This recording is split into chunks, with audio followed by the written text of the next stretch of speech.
ეროვნული ბანკის განახლებული მონაცემებით 11 თებერვლის ბანკთა შორის ვაჭრობის შედეგად ლარი დოლართან მიმართებით თითქმის 2 თეთრით გაუფასურდა ეროვნული ბანკის მიერ გამოქვეყნებული მონაცემების თანახმად 1 დოლარის ღირებულება 2 ლარი და 80 თეთრი გახდა, ცვლილება ლარი დოლარის წრილში 1.91 მიასედი თეთრი იყო. ეროვნული ვალუტა ევროსთან მიმართებით 1.51 მიასედი თეთრით გაუფასურდა, რის შედეგადაც 1 ევროს ოფიციალური ღირებულება 2 ლარი და 88 თეთრია.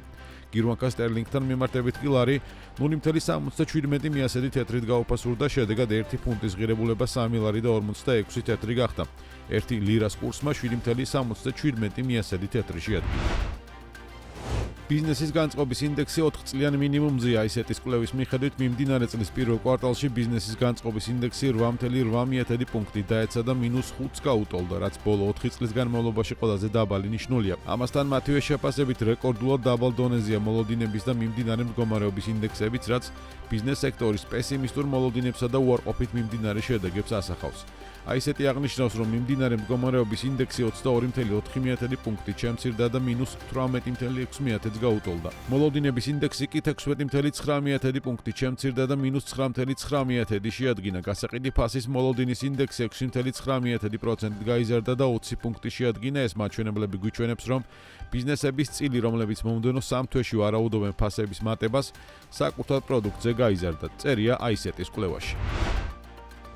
ქართული ოცნების ხელისუფლება ახალ ბიუროკრატიულ ერთეულს სახელმწიფო გრანტის მართვის სააგენტოს ქმნის. მიზანი არასამთავრობო ორგანიზაციების დაფინანსება და მათზე გრანტების გაცემაა. სწორედ ამ მიზნით სახელმწიფო ბიუჯეტიდან, ანუ გადასახადების გადამხდელების ჯიბიდან 20 მილიონი ლარი უკვე გამოყოფილია. როგორც შესაბამისი კანონპროექტის განმარტებით ბარათშია ნათქვამი.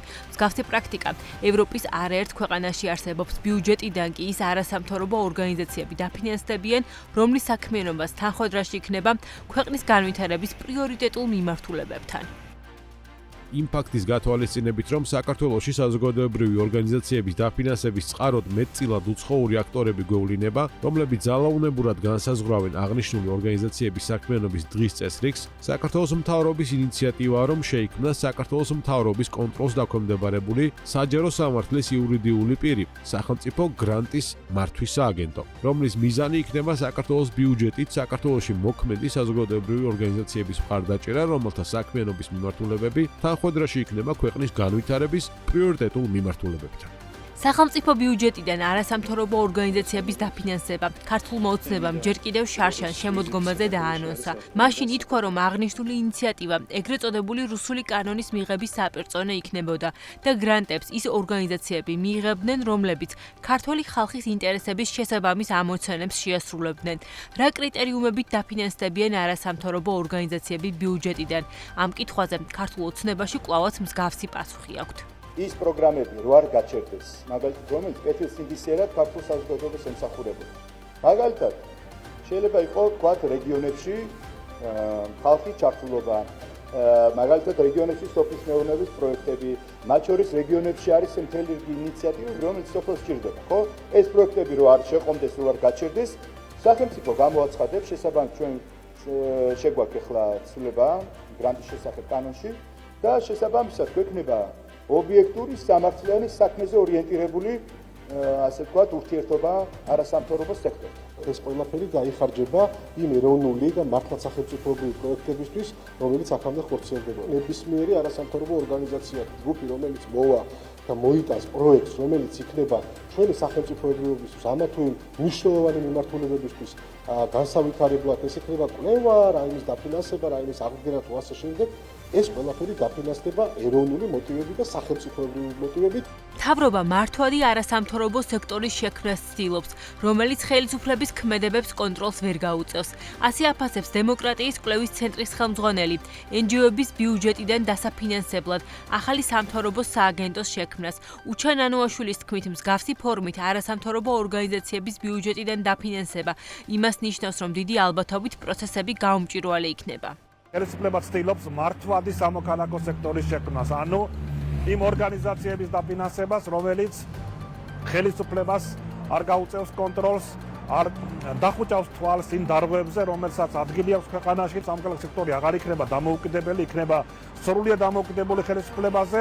ასევე უცნობია თუ როგორ მოხდება მართვა ამ სააგენტოს, იმიტომ რომ თუ ეს იქნება ხელისუფლების ნაწილი, შესაბამისად გავლენები იქნება აბსოლუტურად იგივე პოლიტიკური. არნაირი გარანტია იმის, რომ ამ სააგენტოს მართვაში დამოუკიდებელი პირები იქნებიან ჩართულები და ეს იქნება ერთგვარად ანგარიშვალდებული საზოგადოების წინაშე, ნამდვილად არ არსებობს და აქედან გამომდინარე რისკი არის ის, რომ ეს თანხებიც ასევე იქნება ერთგვარი წყარო კორუფციის.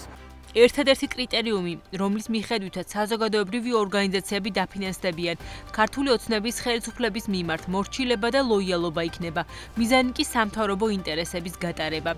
ასე აფასებს ჭავჭავაძის ცენტრის დამფუძნებელი ზაზა ბიბილაშვილი ახალი სამთავრობო სააგენტოს შექმნის ინიციატივას. სპეციალისტები ამბობენ იმასაც, რომ მსგავსი ფორმით არასამთავრობო სექტორის დაფინანსება კორუფციის რისკებსაც ქმნის. რეჟიმის მიზანია შექმნას ახალი სრულიად მორჩილი, ეგრეთ წოდებული არასამთავრობო და სინამდვილეში სამთავრობო ორგანიზაციების ქსელი. საუბარი იმაზე, რომ რაღაც სახელმწიფო ინტერესები უნდა იყოს გათვალისწინებული, რა თქმა უნდა, ცინიზმია. ეს იქნება სამოქალაქო სექტორში ლეგალიზებული კორუფცია, როდესაც ქართული ოცნება შექმნის ახალ სამოქალაქო ორგანიზაციების ქსელს და მათ პირდაპირ სამთავრობო დავალებას მისცემს, რათა მათ აკეთონ ის, რაც სურს ბიძინა ივანიშვილს. ეს მკვდრაჩობილი პროექტია, რომელიც ჩვენ დაგვიჯდება დამატებით მრავალი მილიონი, გაამდიდრებს კონკრეტულ ჩინოვნიკებს და შედეგი იქნება ზუსტადაც რომ ამ სახელმწიფოებრივი. დღეს მე ნაკლებად წარმომიდგენია თუ ასეთი ტიპის ფუნქციურად ასეთი ტიპის ორგანიზაცია მთავრობიდან მიიღებს დაფინანსებას, მას კონდეს ასე თუ თავისუფლება, რომ მთავრობის ღიაობა, ანგარიშვალდებულების ხარისხი, მთავრობის რაღაცა ეფექტიანობა კრიტიკულად შეაფასოს. ამიტომაც არსებობს რისკი, რომ მივიღოთ ორგანიზაციები, რომლებიც იქნებიან გამოყენებულები სხვადასხვა მედია საშუალებით და არხებით, როგორც ასე ვთქვათ, გამმართლებლები და პოზიტიურად შემფასებლები ნებისმიერი მომავალი მთავრობის საქმიანობაში. ტენდენცია, რომ ახალი ფუნქციის შეძენის შემთხვევაში, ახალი ფუნქციის მოგონების შემთხვევაში საქართველოში ახალი უწყებები იქმნება, ძირითადად სიპების სახით. მე არ მგონია, რომ ეს იყოს სწორი ტენდენცია. სახელმწიფო გრანტის მართვის სააგენტოს შექმნასთან დაკავშირებული საკანონმდებლო ინიციატივა პარლამენტში უკვე ინიცირებულია. ქართული ოცნების მთავრობა კანონპროექტის საჩქარებული წესით განხილვას ითხოვს. საპენსიო სააგენტოს ხელმძღვანელის შესარჩევი კონკურსი მესამე დამჯერად 21 თებერვლამდე გახანგრძლივდა. ეკონომიკის სამინისტრო განმარტავს, რომ გადაწყვეტილების მიზეზი მომავალი მმართველის მაქსიმალური კონკურენციის პირობებში შერჩევაა. რამდენი პრეტენდენტი ამ დროისათვის სააგენტოს დირექტორის კონკურსზე ლევან დავითაშვილის უწყებაში არ აზუსტებენ. საპენსიო სააგენტოს დირექტორს კონკურსის გზით არჩევს და 5 წლის ვადით თანამდებობაზე ნიშნავს საპენსიო სააგენტოს სამეთვალყურეო საბჭო, რომლის თავმჯდომარე ამჟამად ეკონომიკის მინისტრი ლევან დავითაშვილია. სამეთვალყურეო საბჭო შედგება საქართველოს ფინანსთა მინისტრისგან, საქართველოს ეკონომიკის და მდგრადი განვითარების მინისტრისგან, საქართველოს ოკუპირებული ტერიტორიებიდან დევნილთა შრომის ჯანმრთელობისა და სოციალური დაცვის მინისტრისა და საინვესტიციო საბჭოს თავმჯდომარისაგან. საპენსიო სააგენტოს დირექტორის ვაკანსიაზე განაცხადების მიღების პროცესი 20 იანვარს უნდა დასრულებულიყო, თუმცა განაცხადების მიღება 7 დღით გამოცხადებული უქმეების გამო გაახანგრძლივეს. შემდეგ ვადამ კიდევ ერთხელ 10 თებერვლამდე გადაიწია, ხოლო გუშინ მესამედ 21 თებერვლამდე. სააგენტოს სამეთვალყურეო საბჭოს ოქმის თანახმად დირექტორის დარიცხული ხელფასი 14500 ლარი იქნება. კონკურსის შედეგად შერჩეული პირი კი 2025 წლის 1 მაისიდან 5 წლის ვადით გახდება საპენსიო ფონდის გენერალური დირექტორი. საპენსიო სააგენტოს დირექტორის მოვალეობას ამჟამად გიორგი ჭიჭინაძე ასრულებს. საერთაშორისო გამჭვირვალობის მიერ გამოქვეყნებული 2024 წლის კორუფციის აღქმის ინდექსით საქართველოს კულა 100-დან უცვლელად 53-ია. კორუფციის აღქმის ინდექსში ქვეყნები 0-დან 100-მდე შკალაზე ფასდებიან, სადაც 100 ყველაზე მაღალ შედეგს წარმოადგენს. მნიშვნელოვანია გარემოება, რომ საქართველოს კულა უფრო დაბალია ვიდრე ის იყო წინა წლებში, მაგალითად 2016 წელს ის 57-ით ფასდებოდა, 2018 წელს კი 58-ით. მას შემდეგ კი კორუფციის ინდექსში საქართველოს პოზიციები თანდათანობით გაუარესდა და 2023 წელს 53 მდე ჩამოვიდა. აღნიშნული კულა შენარჩუნდა 2024 წელსაც, ცხადია დაბალ დონეზე კორუფციის არარსებობა არ ნიშნავს, რომ ქვეყანაში დემოკრატიის მაღალი ხარისხია და ყველა ინსტიტუტი გამართულად მუშაობს. მეტიც წვრილმანი მექთამეობის დაბრუნებაც სავსებით შესაძლებელია თუ სისტემური რეფორმები არ გატარდება ანტიკორუფციული სისტემებისა და დამოუკიდებელი ინსტიტუტების მშენებლობის, ასევე სამოქალაქო საზოგადოებისა და მედიის ხელსაყრელი გარემოს შექმნის მიმართულებით ნათქვამია TI-ის მიერ გამოქვეყნებულ რეიტინგში. კორუფციის აღქმის ინდექსი ტრადიციულად 180 ქვეყანაში ტარდება, ქვეყნა ეფასდება 100 ბალიანი სისტემით, სადაც 100 დადებითი, ხოლო 0 უარყოფითი შედეგი. მშვიდობიანი საპროტესტო აქციებისა და მსვლელობების დროს გზის გადაკვეთის ბრალდებით სასამართლო მოქალაქეებს 5000 ლარით აჯარიმებს თითქმის ყოველი საქმე, რომელიც სასამართლოში შედის, ამ მოცულობის ჯარიმით სრულდება, მიუხედავად იმისა, აქვს თუ არა შინაგან საქმეთა სამინისტროს სასამართლოში მყარი მტკიცებულებები წარდგენილი. ქართულმა ოცნებამ ჯარიმების მოცულობა 28 ნოემბრის შემდეგ დაწყებული აქტიური საპროტესტო აქციების ფონზე მკვეთრად გაზარდა, მათ შორის გზის გადაკეტვისთვის ჯარიმა გაათმაგა და 500 ლარის ნაცვლად 5000 ლარით განისაზღვრა. ქართულ ოცნებაში არ მალავენ, რომ კანონმდებლობის გამკაცრების მიზანი საპროტესტო მუხტის ჩახშობაა. BMG დაინტერესდა რეალურად რამდენ ადამიანს აქვს თვიურად 5000 ლარი და მეტი შემოსავალი, რომ ამ მოცულობის ჯარიმის გასტუმრება შეძლოს. შემოსავლების სამსახურის მონაცემებით, მაგალითად 2024 წლის დეკემბერში სხვადასხვა წყაროებიდან შემოსავალი 1,230,891 პირმა მიიღო, მათგან მხოლოდ 15%-ს, მხოლოდ 185,470 პირს ჰქონდა 4800 ლარი და მეტი შემოსავალი. დანარჩენი 1,45,411 ადამიანის თვიური შემოსავალი 4800 ლარზე ნაკლებია. საქართველოში ღარიბი ადამიანების რაოდენობა კიდევ გაიზარდა. იანვარში სოციალურ შემწეობას 696,359 პირი იღებდა. აქედან 231,000 სახელმწიფო დასაქმების პროგრამაშია ჩართული, რომელიც შემწეობას კიდევ იღებს. შემწეობის მიმღებთა რიცხვი 6000-ით არის გაზრდილი. მიუხედავად იმისა, რომ ქართული ოცნების მთავრობამ ხალხის დასაქმება რამდენიმე წლის წინ თავად გადაწყვიტა, ამ ადამიანების სოციალური მდგომარეობა მაინც არ უმჯობესდება. ქართულ ოცნებაში სადაც პრეტენზია აქვთ, რომ მაღალი ეკონომიკური ზრდა გვაქვს და სიღარიბე მცირდება, სოციალურად დაუცველების რაოდენობის ზრდის ფაქტის შეფასებას გაურბიან. არ გაგიჭირდება თუნდაც შეხვიდეთ და წაიკითხოთ თუ რა პირობებით და როგორ მიეცემათ ოჯახებს სოციალური დახმარება და აი ამ ყველაფერზე იქნება პასუხი გაცემული. ხოლო რაც შეეხება ჩვენ ეკონომიკურ ზრდას, ეს არა მარტო საზოგადოებას ეთყობა ეს ყველაფერი. დამერწმუნე თითოეული ის ანგარიში. ეს იქნება აღარ წავალ შორს, მარტო მსოფლიო ბანკის, მონეტარული ფონდის და ასე შემდეგ ანგარიშებს გავხედოთ, ციფრებია, ამ ციფრებს ვერ გავაქცევით. რაც შეეხება სოციალურად დახმარებას, ჩაიხედეთ, წაიკითხეთ კრიტერიუმები თუ რა კრიტერიუმებს უნდა აკმაყოფილებდეს ოჯახის წევრები, რომ მიიღოს სოციალური დახმარებაც. რადგან ირაკლი კირცხალი ამ გვირჩია დოკუმენტს კიდევ ერთხელ ჩავხედეთ. ფულადი სოციალური დახმარება იმ შემთხვევაში ინიშნება, თუ ოჯახის სარეიტინგო ქულა მინიმუმ 30000-ია. პირის სოციალური ქულა იმაზეა დამოკიდებული, თუ როგორ ცხოვრობს ის და მისი ოჯახი. შემწეობის მინიმალური თანხა 30 ლარია. არასამთავრობო ორგანიზაციების ნაწილში აცხადებენ, რომ გადანაწილების სისტემა კარგად არ მუშაობს და შემწეობა იმაზე მეტ ადამიანს სჭირდება, ვიდრე მას დღეს იღებს. ძალიან ბევრი ადამიანი, რომელიც რეალურად ცხოვრობს სიღარიბეში, რჩება ამ სისტემის მიღმა. მეთოდოლოგია უყურებს ისეთ მონაცემებს, როგორიც არის პარკეტის არსებობა ოჯახში, მაგალითისთვის უყურებს ისეთ მონაცემებს, როგორიც არის თუნდაც ოჯახის მიერ ბოლო 1 წლის განმავლობაში კომუნალურ გადასახადების გადახდის მაჩვენებელი. შეიძლება ოჯახი ცხოვრობდეს ავარიულ დანგრეულ საცხოვრისში, თუმცა საერთო ფართობი მაინც დაითვალონ ავარიულ ნაწილებთან ერთად და საბოლოო ჯამში სხვა ამგვარი მონაცემების გათვალისწინებით ძალიან მძიმე მდგომარეობაში მცხოვრებ ადამიანებს და ოჯახებს შეიძლება რომ მოვიდეთ მაღალი ქულა და დარჩნენ ამ მინიმალური შემწეობის მიღმაც კი. ექსპერტების ნაწილი აცხადებს, რომ ქართული ოცნების პოლიტიკა არაეფექტიანია და ის უნდა გადაიხედოს. მათი თქმით, ერთი მხრივ ქვეყანაში ღარიბი ადამიანების რაოდენობა მაღალია და მათი სოციალური მდგომარეობა ვერ უმჯობესდება. მეორე მხრივ კი არიან ისეთებიც, რომლებსაც შემწეობა შეიძლება არ ჭირდებოდეთ და ქართული ოცნება დახმარებას პოლიტიკური მიზნებისთვის არიგებდეს. არჩევნების წინ მოულოდნელად ჩდება ხოლმე უამრავი ოჯახი, რომელიც ასევე ენიშნება დახმარება. რამდენად ზუსტად ინიშნება, რამდენად არ ინიშნება, ძნელი საქმეა და კითხვები ყოველთვის არის, ხო არ გამოიყენება ეს ამორჩეულთა მოსყიდვისთვის. მნიშვნელოვანია, რომ თვითონ ეს სოციალური დახმარების მაგივრად ადამიანს შეეძლოს სამსახურის შოვნა, დასაქმდეს და საკუთარი თავის პატრონი თვითონ გახდეს. მეორე მხარეა კიდე ამ პროგრამებს ერთი უარყოფითი შედეგი ის აქვს, რომ იწვევს ხოლმე დემოტივაციას, თქვათ, სამუშაოს მაძიებლების. ანუ ეს სოციალურ დახმარება და დამოკიდებული ოჯახები და თაობები ჩდება, რომელსაც აღარ აქვს мотиваცია იმუშაოს თავის საკუთარი შრომით მიიღოს შემოსავალი. ეს პრობლემა არის ზოგადად არის და ამას უნდა სერიოზული შესწავლა. ის რომ სოციალური დახმარების პროგრამა გადასახედია, ამაზე არასამთავრობო ორგანიზაციებსა და ეკონომისტებს არაერთხელ უსაუბრიათ. მათი ნაწილი კვლავ აცხადებს, რომ ხელისუფლება მოსახლეობის სიღარიბიდან ამოსაყვანად ეფექტიან პოლიტიკას ვერ ატარებს. ეკონომისტები არ გამორიცხავენ, რომ მიმდინარე პოლიტიკური პროცესებისა და მოსალოდნელი ეკონომიკური კრიზისის ფონზე მოსახლეობის სოციალური მდგომარეობა კიდევ უფრო გაუარესდეს. სახელმწიფო ბიუჯეტი და სახელმწიფო პოლიტიკა იმის ნაცვლად, რომ დაეხმაროს ადამიანებს სიღარიბიდან ამოსვლაში, ვერ ახერხებს ამას.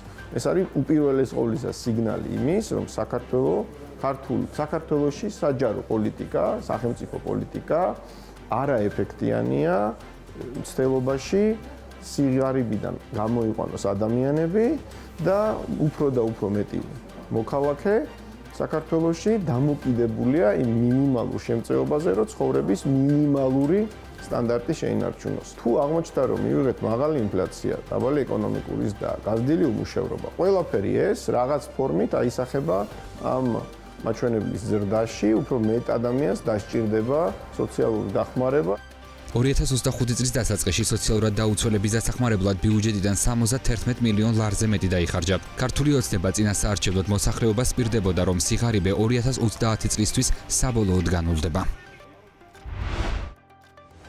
ირაკლი კობახიძე აბუ-დაბიშია და მსოფლიო მთავრობათა სამიტზე სიტყვით გამოსვლისას თქვა, რომ საქართველომ 2021-2023 წლებში მნიშვნელოვან საშუალოდ 9.7%-იან ეკონომიკურ ზრდას ეფექტური მმართველობისა და წინ დახედული პოლიტიკის შედეგად მიაღწია. ირაკლი კობახიძის თქმით, 2024 წელს ეკონომიკურმა ზრდამ 9.5% შეადგინა. მთავრობის სახელით კობახიძე სავალუტო ფონდის პროგნოზზე აკეთებს აქცენტს და ამბობს, რომ საქართველოს ყველაზე სწრაფი ეკონომიკური ზრდა ექნება საშუალოვადიან პერსპექტივაში რეგიონისა და ევროპის ქვეყნებს შორის. საქართველოს უცხოური პირდაპირ ინვესტიციების და მთლიანი შიდა პროდუქტის თანაფარდობა ერთ-ერთ ყველაზე მაღალია მსგავს ქვეყნებს შორის და 2022-24 წლებში საშუალოდ 6%-ს აღემატება. რეკორდული მაჩვენებლები დაფიქსირდა საქონლის ექსპორტსა და საერთაშორისო ტურიზმიდან მიღებულ შემოსავლებში. 2024 წელს საქონლის ექსპორტი 7.8%-ით გაიზარდა და 6.6 მილიარდ დოლარს მიაღწია, ხოლო ტურიზმის შემოსავლებმა 7%-იანი ზრდა აჩვენა და ისტორიულ მაქსიმუმს 4.4 მილიარდ დოლარს გადააჭარბა, განაცხადა ირაკლი კობახიძე. მისივე თქმით, საქართველო ინარჩუნებს ინფლაციის ერთ-ერთ ყველაზე დაბალ დონეს უფრო ფართო რეგიონში, რაც კიდევ ერთხელ აჩვენებს მის ეკონომიკურ სტაბილურობას. ამასთან, როგორც ირაკლი კობახიძემ აღნიშნა, საერთაშორისო დაკავშირებადობა და მარშრუტები იძლევა იმის საშუალებას, რომ საქართველო გახდეს მთავარი კვანძი და ციფრული ჰაბი ევროპა-აზიის მიმართულებით. მთავრობის ადმინისტრაციის ინფორმაციით კობახიძემ ისაუბრა, რომ სოფლიო სამართლის პროექტის 2024 წლის ინდექსში საქართველო პირველ ადგილზეა აღმოსავლეთ ევროპასა და ცენტრალურ აზიაში. საშუალო შემოსავლის მქონე 51 ქვეყანას შორის კი საქართველო პირველ 7-ში. საქართველო-რუსეთის ბიზნეს ასოციაცია ოფიციალურად დარეგისტრირდა. ასოციაცია, რომლის დაფუძნებაზე BMG გასულ თვეში წერდა რეესტრში იანვრის ბოლოს დარეგისტრირდა. ამონაწერის მიხედვით გამგეობის თავმჯდომარე ზაზა ნიშნიანიძეა, რომელიც საქართველოსა და რუსეთის ორმაგი მოქალაქეა. გამგეობის წევრები არიან ასევე საქართველო-რუსეთის ორმაგი მოქალაქეები ლავრენტი ანჩაბაძე, ვახტანგ კარიჭაშვილი, ბადრი კაკაბაძე და დავით ხარაიძე. გენერალური დირექტორი ასევე ორმაგი მოქალაქე მარად შაიდაევია. აღმასრულებელი დირექტორი კი გიორგი მუსხელიშვილი. ბიზნეს ასოციაციის ხელმძღვანელის თქმით, ასოციაციის უმთავრესი მიზანი იქნება დაეხმაროს იმ ბიზნესმენებს, რომლებიც რუსეთში ექსპორტით არიან დაკავებულები. ჯერ კიდევ 21 იანვარს BMG-ს კითხვის საპასუხოდ ქართული ოცნების პირველი ვიცე-პრემიერი ლევან დავითაშვილი ქართულ-რუსული ბიზნეს ასოციაციის შექმნას დადებითად აფასებდა და ამბობდა, რომ ორგანიზებულ ბიზნესთან კოორდინაცია ბევრად ადვილია.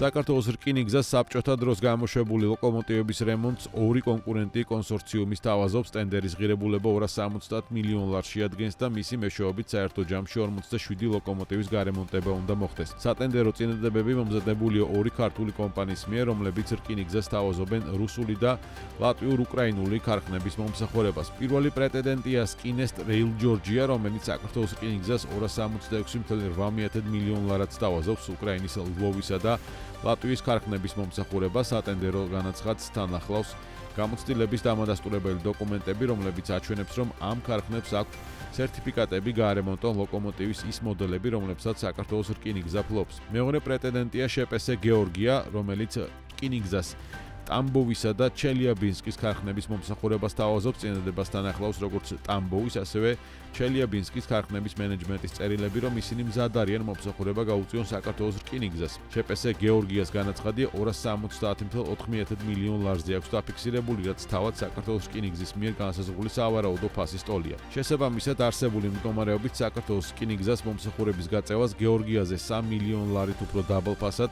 სკინესტ რეილ ჯორჯიას თავაზობს. ჯერჯერობით საქართველოს რკინიგზის სატენდერო კომისიას მიღებულ წინადადებებთან დაკავშირებით საკუთარი დასკვნა არ მოუმზადებია. 2024 წელს საქართველოში ნავთობის მოპოვება გაიზარდა, ბუნებრივი გაზის კი შემცირდა. ნავთობისა და გაზის კორპორაციის მონაცემებით 2024 წელს ქვეყანაში 36,800 ტონა ნავთობი მოიპოვეს, ეს 1500 ტონით მეტი 2023 წლის მაჩვენებელზე. მოპოვებული ნავთობიდან სახელმწიფოს წილი 14,200 ტონა იყო, საკუთარ წილს კორპორაცია აუქციონების მეშვეობით ასხვისებს. სტატისტიკას თუ შევხედავთ, ნავთობის მოპოვების მხრივ გამორჩეული იყო 2009 წელი, როდესაც თითქმის 60,000 ტონის მოპოვება მოხდა. 2010-2013 წლებში საშუალოდ 50,000 ტონის მოპოვება ხდებოდა, შემდეგ წლებში კი მოპოვება შედარებით შემცირდა. რაც შეეხება გაზის მოპოვება, შარშან 15.8 მილიონი კუბური მეტრი გაზის მოპოვება მოხდა, კლება უმნიშვნელოა 0.2 მილიონი კუბური მეტრი. მოპოვებული გაზიდან სახელმწიფოს წილი 5 მილიონი კუბური მეტრი იყო. 2020 წლის შემდეგ სახელმწიფო ყოველწლიურად 4-5 მილიონი კუბურ მეტრს იღებს ადგილობრივი მოპოვებიდან. ბათუმის საზღვაო ნავსადგურმა ყაზახური მინერალური სასუქის გადაზიდვა დაიწყო. სასუქის პირველი პარტიის მოცულობა 3,000 ტონა იყო. პორტის მენეჯმენტის ინფორმაციით, მინერალური სასუქის ტრანსპორტირება ტრანსკასპიური საერთაშორისო სატრანსპორტო მარშრუტით ბათუმის საზღვაო პორტიდან პირველად განხორციელდა და ტვირთის მიწოდება ორგანიზებული იყო მულტიმოდალური ტრანსპორტირების ფორმატში. ტვირთის გაგზავნა კასტ ფოსტ-ჰეისტმა განახორციელა.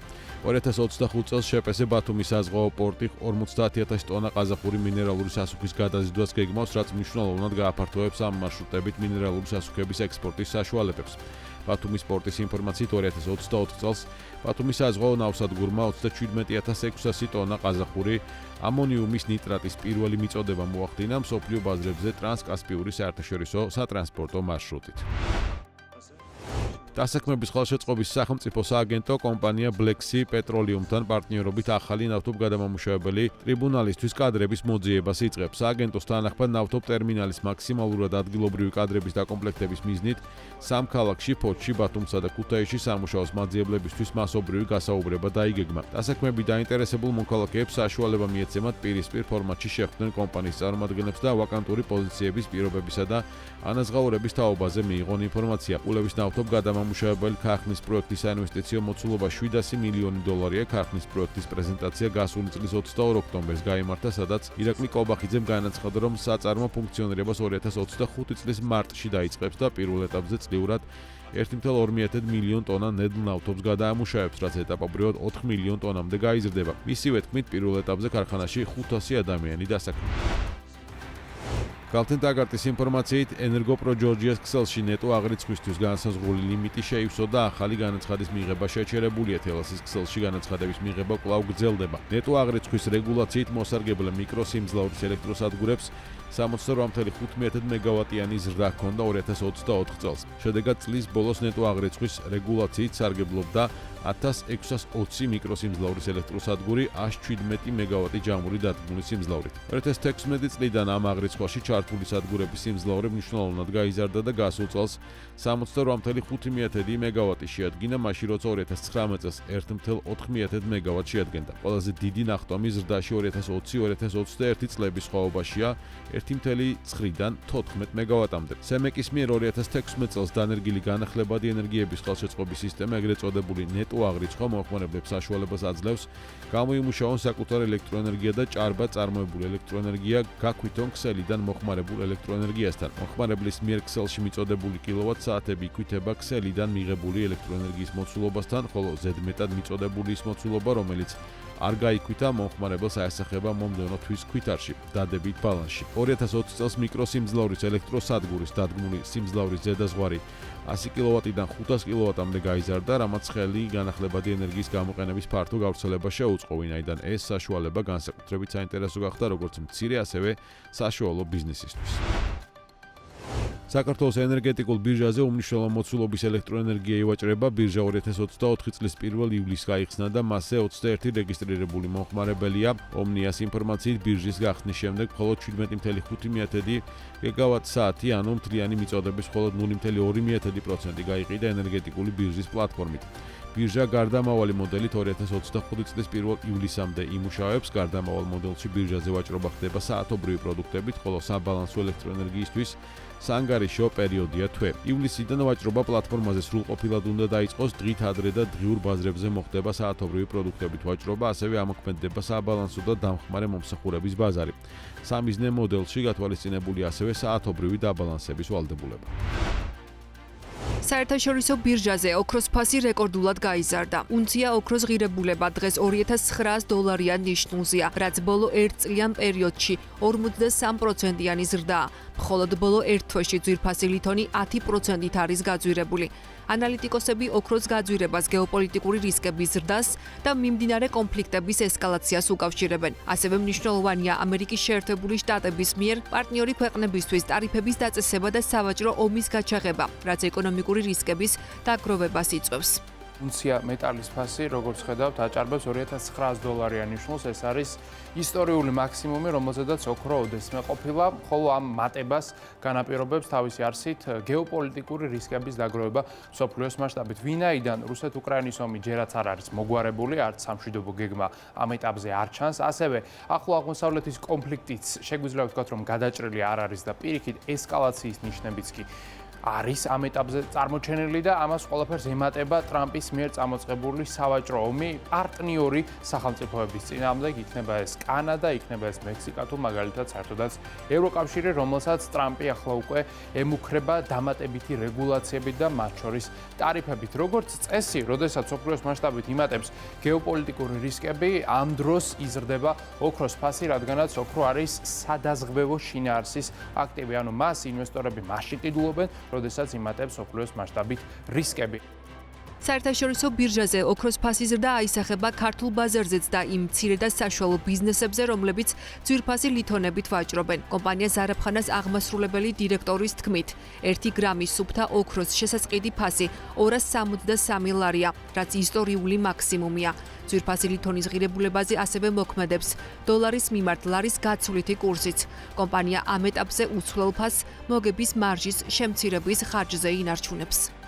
ხალი წლიდან ვფიქრობდით, რომ ფასები წავიდა სტაბილიზაციისკენ, თუმცა ამის მაგივრად დაახლოებით $200 არის გაზრდილი დეკემბრის შემდეგ ოქროს ფასი უნციას და გუშინ, ესე ვთქვათ, რეკორდული ფასი დაფიქსირდა უკვე ოქროზე.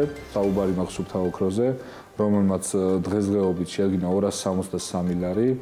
ეს არის საქართველოს ისტორიაში უმაღლესი ფასი 1 გრამ ოქროზე, სუფთა ოქროზე. და ჩვენი წარმოებისთვის ეს რა თქმა უნდა დიდი სტრესია. გარდა საერთაშორისო ბირჟებზე ოქროს ფასის ზრდისა, ჩვენ დამოკიდებულები ვართ ადგილობრივ ბაზარზე ლარის და დოლარის შორის გაცვლის კურსზე. თუ კურსიც დოლართან მიმართებაში გაცვლის კურსიც გაიზარდა და ეს ტენდენციაც ესე ვთქვათ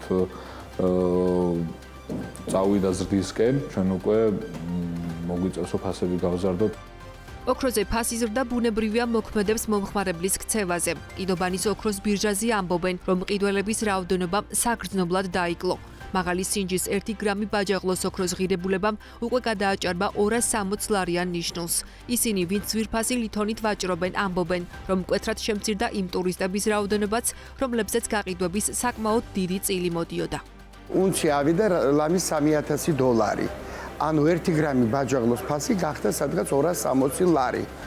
ნუ რაც შეეხება, ესე იგი ტურისტები შეწყდნენ, ასეთ მოდიან, მაგრამ იმდენად გაერთიან და ეს მთელ სოფლიოში ფასები ერთი და იგი აღარ უღირთ. გრამი ჩვეულებრივი ოქროს ფასი გახდა $195 ნაკეთობის და ჯართის ფასი გახდა სადღაც $150-მდე.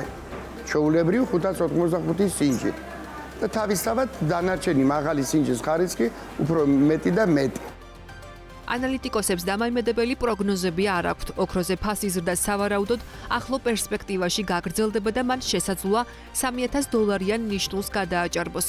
ოქროს გარდა ფასი იზრდება ვერცხლზეც.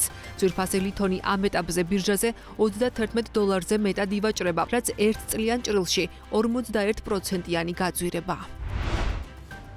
მთავრობის განკარგულებით კოსტავას ქუჩაზე სოფლის მეურნეობის სამინისტროს ყოფილ შენობაში ჰილტონის ბრენდის სასტუმროს გახსნის თარიღი 2027 წლის 19 ნოემბრამდე გადავადა. დოკუმენტის მიხედვით ცვლილება შედის საქართველოს ეკონომიკის და მდგრადი განვითარების სამინისტროს სისტემაში შემავალ სიპის სახელმწიფო ქონების ეროვნულ სააგენტოსა და შპს გრანატს შორის 2021 წლის 2 ივლისს დადებული ვალდებულების აღების თაობაზე ხელშეკრულების 3.1.1 მუხლით გათვალისწინებულ პირობაში. მთავრობის განკარგულებაში პროექტის შესახებ სხვა დეტალებზე აღნიშნული არ არის, ამიტომ BMG სახელმწიფო ქონების ეროვნულ სააგენტოს რამდენიმე კითხვით მიმართა. სააგენტოდან მიღებული წერილობით პასუხიდან ირკვევა, რომ კომპანიის შენობა, ნაგებობის ექსპლუატაცია და სასტუმროს ფუნქციონირება არ აუგვიანეს 2025 წლის 20 ნოემბერს უნდა დაეწყო. უწყების ინფორმაციითვე გრანატთან დადებული ხელშეკრულების 3.1.1 მუხლით ნაკისრი ვალდებულებების შესრულების ვადა ორჯერ გაიზარდა. კითხვაზე რა გახდა ვალდებულების გახსნების საფუძველი, სახელმწიფო ქონების ეროვნულ სააგენტოში ამბობენ, რომ გადაწყვეტილება კომპანიის დასაბუთებული მოთხოვნის საფუძველზე და კერძო და საჯარო ინტერესების გათვალისწინებით დარედაქტირდა შესაბამისი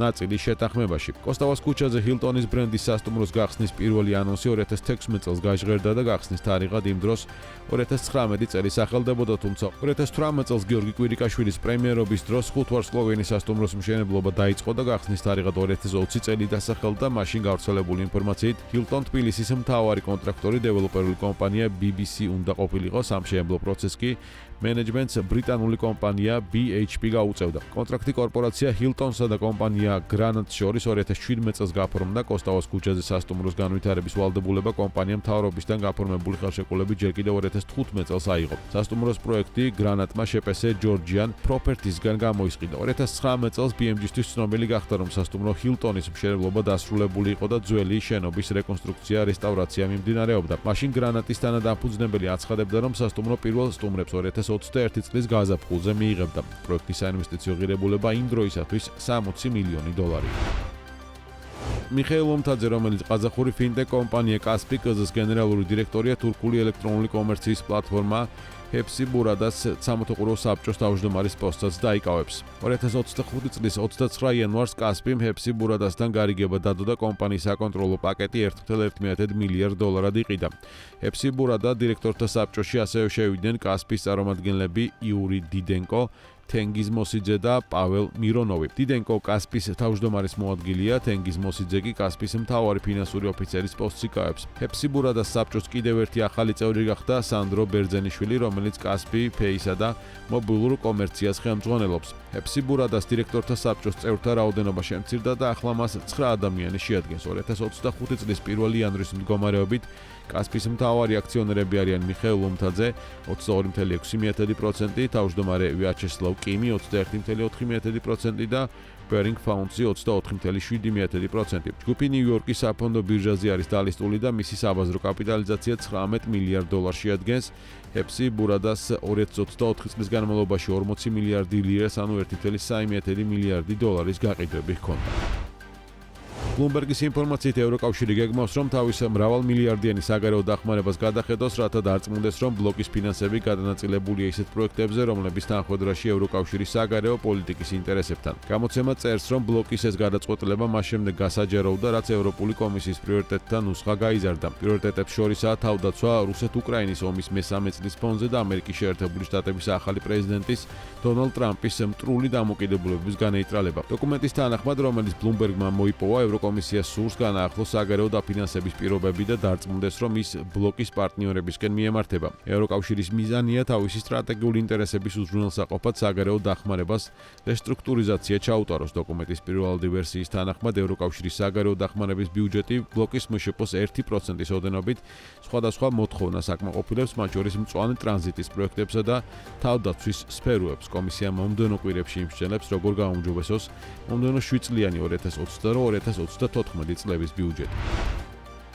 მოსკოვში ამერიკის შეერთებული შტატების ელჩი რუსეთის საგარეო საქმეთა მინისტრის მოადგილეს შეხვდა. ამის შესახებ ინფორმაციას რუსული მედია ქვეყნის საგარეო საქმეთა სამინისტროს პრეს-სპიკერზე მარია ზახაროვაზე დაყრდნობით ავრცელებს. რიაპკოვმა ამერიკის შეერთებული შტატების ელჩთან დაგეგმილი შეხვედრა გამართა. საუბარი საზღვარგარეთ რუსული დიპლომატიური ინსტიტუტების საქმიანობა შეეხო, განაცხადა მარია ზახაროვა. რუსეთის საგარეო უწყებაში ამერიკის შეერთებული შტატების ელჩის ლინ ტრეისის ვიზიტის თაობაზე მოსკოვში ამერიკის შეერთებული შტატების ელჩოს ოფიციალური კომენტარი არ გაუკეთებია.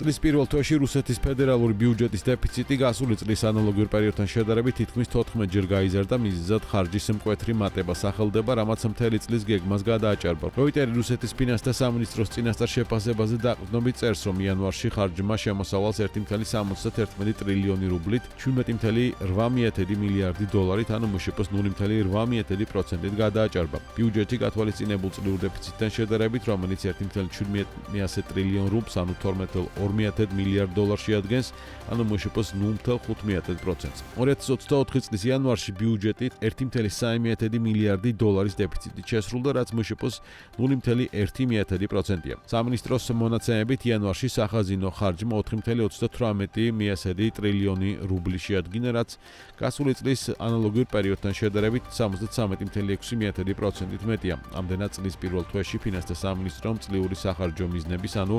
41.47 ტრილიონი რუბლის 10.6% უკვე აითვისა. ბოლოს 3 წლის განმავლობაში, მას შემდეგ რაც მოსკოვმა უკრაინაში ომი დაიწყო, რუსეთის ფედერალური ბიუჯეტი 3 ტრილიონ რუბლზე 31.3 მილიარდ დოლარზე მეტი დეფიციტით სრულდება. ეს მთლიანი შიდა პროდუქტის დაახლოებით 2%-ია, რასაც ფინანსთა სამინისტრომ მზარდი შიდა სესხებითა და ეროვნული კეთილდღეობის ფონდის სახსრებით ფარავს. ფონდის თავისუფალი ნაწილი კი ამ ხნის განმავლობაში 2/3-ით შემცირდა. საბიუჯეტო ხარჯის შემდგომი ზრდის მიუხედავად წელს რუსეთის ფინანსთა სამინისტრო ხაზინაში არსებული ხვრელის 1.17 ტრილიონ რუბლამდე 12.2 მილიარდ დოლარამდე, ანუ მშპ-ს 0.5%-მდე შემცირებას გეგმავს. თუმცა ასეთი ოპტიმისტური პროგნოზი წელს ბიზნესისა და რუსეთის მოქალაქეების კისერზე გადავა, რადგან საბიუჯეტო შემოსავლების ზრდის მოლოდინი მათზე გადასახადების ზრდას, ასევე სოციალური დანახარჯების რეალურ შემცირებას ეფუძნება. ჩინეთის მასშტაბით ეკონომიკური სირთულეები გრძელდება, ქვეყანაში დეფლაცია ფიქსირდება და წინა წელთან შედარებით მწარმოებელთა ფასების შემცირების მაჩვენებელი 2.3% შეადგენს, რაც ბოლო 15 წლის მინიმუმია. ინფლაციის ნეგატიური მაჩვენებლის დაფიქსირება იმის მაუწყებელია, რომ ქვეყნის მასშტაბით ქარხნების მიერ წარმოებულ პროდუქციაზე ფასები მცირდება, რაც ჩინეთის მსგავსი სახელმწიფოსთვის სასურველი მოცემულობა არ არის. რადგან ფასების შემცირება ეკონომიკური ზრდის ტემპის შენელებას იწვევს. ჩინეთის მთავრობას კი მთლიანი შიდა პროდუქტის 5-6%-იან წლიურ ზრდაზე აქვს გათვლები გაკეთებული. დეფლაციის განმაპირობებელ მიზეზებს შორის უმთავრესი გამკაცრებული მონეტარული პოლიტიკა და ქვეყნის მასშტაბით გაძვირებული კრედიტია, რასაც განსაკუთრებით ართულებს იპოთეკურ სესხებთან დაკავშირებით არსებული ვითარება და უძრავი ქონების სექტორში დაგროვილი რისკები. ამასთან ამერიკის შეერთებული შტატების მთავრობამ ჩინეთს ახალი ტარიფები დაუწესა, რაც ჩინური პროდუქციის გაძვირებას უფრო მეტად პრობლემატურს ხდის, რაც წარმოების სექტორს უდიდესი გამოწვევის წინაშე აყენებს. თანამშრომლობა უდიდეს ამერიკულ მობილურ პროვაიდერს და ილონ მასკის კოსმოსურ კომპანიას შორის დაიწყო, რომლის ფარგლებში T-Mobile-ის მომხმარებლებს iPhone-ზე Starlink-ის მხარდაჭერა ექნებათ. როგორც T-Mobile-ში ამბობენ, სატელიტურ კავშირზე დაერთებით ამერიკელების სატელეფონო კავშირის დაჭერას ეგრეთ წოდებულ მკვდარ ზონებში შეძლებენ, ანუ ისეთ ტერიტორიაზე, სადაც არც კაბელის ინტერნეტი არის ხელმისაწვდომი, არც მობილური კავშირი. Starlink-ის კოსმოსური თანამგზავრების დახმარებით T-Mobile-ის გუნდი 1.3 მილიონ კვადრატულ კილომეტრს დაფარავს, ანუ ამერიკის შეერთებული შტატების ისეთ ტერიტორია, სადაც რთული გეოგრაფიული პირობების გამო ინტერნეტი დღესაც არ იჭერს. თავდაპირველად მომხმარებლები მხოლოდ SMS-ების გაგზავნას შეძლებენ, ხოლო მოგვიანებით კომპანია სატელეფონო ზარების და მობილური ინტერნეტის ფუნქციონალს დაამატებს. პროდუქტის ოფიციალურ გაშვებამდე Starlink-ის სერვისებით სარგებლობა უფასოა, ხოლო შემდეგ ის T-Mobile-ის Go 5G Next-ის პაკეტში აღმოჩნდება, რომელიც თვეში $100 ღირს. ადამიანები, რომლებიც T-Mobile-ის Starlink-ის სერვისების გამოყენებას დღეს გადაწყვეტენ, სერვისის გაშვების შემდეგ 33%-იან ფასდაკლებას მიიღებენ. თავად T-Mobile, რაც შეიძლება მეტი აბონენტის გადაბირებაზე არის ორიენტირებული, რის გამოც აღნიშნულ სერვისებს იმ ადამიანებსაც შესთავაზებს, რომლებიც AT&T-ის და Verizon-ის, ანუ T-Mobile-ის კონკურენტი ქსელების მომხმარებლები არიან. 2024 წლის მეოთხე კვარტალში საქართველოდან უცხოეთში ვიზიტების რაოდენობა შემცირდა. აღნიშნულ პერიოდში საზღვარგარეთ სულ 701.000 გასვლა აღირიცხა, 4.19%-ით ნაკლები ვიდრე წინა წელს. მათ შორის 15 და უფროსი ასაკის პირების ვიზიტებმა 563.000 შეადგინა, რაც წლიურად 7.4%-ით არის შემცირებული. კლებას გამყვან ტურიზმში ბიზნესი პირდაპირ უკავშირებს ქვეყანაში ბოლო თვეებში განვითარებულ მოვლენებს და არასტაბილურობას. მდგომარეობა არც წლის დასაწყისში შეცვლილა. მართალია იანვარ-თებერვალი ისედაც არ არის მაღალი სეზონი, თუმცა ბიზნესი ამბობს, რომ აქტივობის კლება მაინც თვალში საცემია. კომპანიების ნაწილის თქმით, მოგზაურობისგან განსაკუთრებით საშუალო ფენა იკავებს თავს და კლება ბიზნეს მოგზაურების კატეგორიაში არ ფიქსირდება. საქსტატის გამყვანი ტურიზმის სტატისტიკის მიხედვით, საქართველოს მოქალაქეები საზღვარგარეთ ძირითადად საყიდების მიზნით დადიან. მეოთხე კვარტალში ქართველები ასევე ყველაზე ხშირად მეგობრებისა და ნათესავების მონახულების მიზნით მოგზაურობდნენ. ვიზიტების უმრავლესობა 200.000 ვიზიტი თურქეთში განხორციელდა. 100.009 ვიზიტი შედგა რუსეთის ფედერაციაში. აღსანიშნავია, რომ ქართველებმა გასული წლის მეოთხე კვარტალში საზღვარგარეთ 541.600.000 ლარი დახარჯეს, 2.19%-ით ნაკლები ვიდრე წინა წელს. ტურიზმის კანონის შემდგომი რეფორმის პროცესი ვერ გაგრძელდა, რადგან USAID-მა დაფინანსება შეაჩერა. ამის შესახებ საქმის კურსის ეთერში ტურიზმის ინდუსტრიის ალიანსის თანადამფუძნებელმა თამუნა თანდაშულმა განაცხადა. მისი თქმით, ორგანიზაციამ ეს გადაწყვეტილება ჯერ კიდევ რუსული კანონის მიღების შემდეგ მიიღო. როგორც ბიზნესმენმა აღნიშნა, დაფინანსების შეჩერების შემდეგ ტურიზმის ეროვნულმა ადმინისტრაციამ კანონზე მუშაობა დამოუკიდებლად ვერ შეძლო. როგორც თამუნა თანდაშულმა განაცხადა, ბიზნეს დონორთან ურთიერთობა თავის დროზე მთავრობამ ურჩია. საინვესტიციო ბანკ გალტენ ტაგარტის მონაცემებით 2025 წლის იანვარში საქართველოს ტურიზმიდან 290 მილიონი დოლარი შემოსავალი მიიღო, რაც 1.4%-ით გაზრდილი მაჩვენებელია. ჩვენი შეფასებით 2025 წლის იანვარში ტურიზმიდან მიღებული შემოსავლები წლიურად 1.4%-ით გაიზარდა და 290 მილიონი ამერიკული დოლარი შეადგინა. ჩვენი პროგნოზით ტურიზმიდან მიღებული შემოსავლები 4 მილიარდ 500 მილიონი ამერიკული დოლარი იქნება 2025 წელს, ნათქვამია გალტენ ტაგარტის კვირის მიმოხილვაში. გალტენ ტაგარტის ინფორმაციით 2024 წელს თბილისში 40.346 ბინა გაიყიდა, 2023 წელთან შედარებით ზრდა 1%-ია, თუმცა 2022 წლის მაჩვენებელს 6%-ით ჩამორჩება. შარშან გასაყიდი ბინის საშუალო ფასი მეტრ კვადრატზე $1,320 აღწევდა, რაც წლიურად 7%-იანი ზრდა იყო. 2022 და 2023 წლებთან შედარებით შემცირებულია ქირის ფასი, დაახლოებით $9-მდე. საინვესტიციო ბანკის შეფასებით 2025 წელს მოთხოვნის შენელება ამოსაოდნელი შიდა პოლიტიკური არასტაბილურობის გამო. ეკონომიკური ზრდის პროგნოზირებული შენელება, ლარის გაუფასურება და იჯარის შემოსავლიანობის მოსაოდნელი შემცირება უძრავი ქონების მოთხოვნაზე მოქმედი ძირითადი ფაქტორები იქნება. რაც შეეხება ქირას, თბილისში ქირის ფასები 2024 წელს მეტწილად სტაბილური იყო კვადრატულ მეტრზე 10 ამერიკული დოლარის ფარგლებში. ეს ტენდენცია დეკემბერში ჩენარჩუნდა და თბილისში საშუალო ზომის ბინის ქირის ფასმა კვადრატულზე $9.07 შეადგინა. ეს წლიური 9%-იანი შემცირება. შარშან თბილისში ჯამში 3 მილიარდ 100 მილიონი დოლარის ღირებულების ბინები გაიყიდა, რაც წლიურად 7.1%-იანი ზრდაა. ახმეტაში მდებარე გასტროტურისტული სივრცე ლაგვანის მარანი დროებით დაიხურა. დამფუძნებელი სანათა წიწუაშვილი BMG-თან აცხადებს, რომ გადაწყვეტილება ტურისტების არარსებობის გამო მიიღეს. მისი ინფორმაციით, მანამდე მარანში სტუმრებს მთელი მსოფლიოდან მასპინძლობდნენ, თუმცა ქვეყანაში განვითარებული მოვლენების ფონზე მათ მარანს ახალი წლის შემდეგ სტუმარი არ მიუღია. სანათა წიწუაშვილის ცნობით, მათ ღვინის გაყიდვა უჭირდა, ამის პარალელურად თუ ტურისტული ნაკადებით შეჩერდება, ისეთ მცირე მარნებს, როგორც ლაგვანის მარანია, საერთოდ გაჩერება მოუწევთ. შეგახსენებთ, ლაგვანის მარანი ახმეტაში მდებარე გასტრონომიული სივრცეა, მარანში 5 სახის კახური ჯიშის ღვინოები იწარმოება. ღვინის საწარმოებლად მარანი ნედლეულს ნაწილს ადგილობრივი ფერმერული მეურნეობებიდან ყიდულობს, ხოლო ნაწილი მათი ხურწენია. მარანში 5 ადამიანი მუდმივად არის დასაქმებული, ხოლო სეზონზე ადამიანებს კიდევ იმატებენ. გარდა ღვინის ადგილზე მომხმარებელს დეგუსტაციისა და მასტერ-კლასების სერვისიც სარგებლობად შეუძლია. სტუმრებს მასტერ-კლასებზე ახმეტის რეგიონისთვის დამახასიათებელ სამზარეულოს თავაზობენ.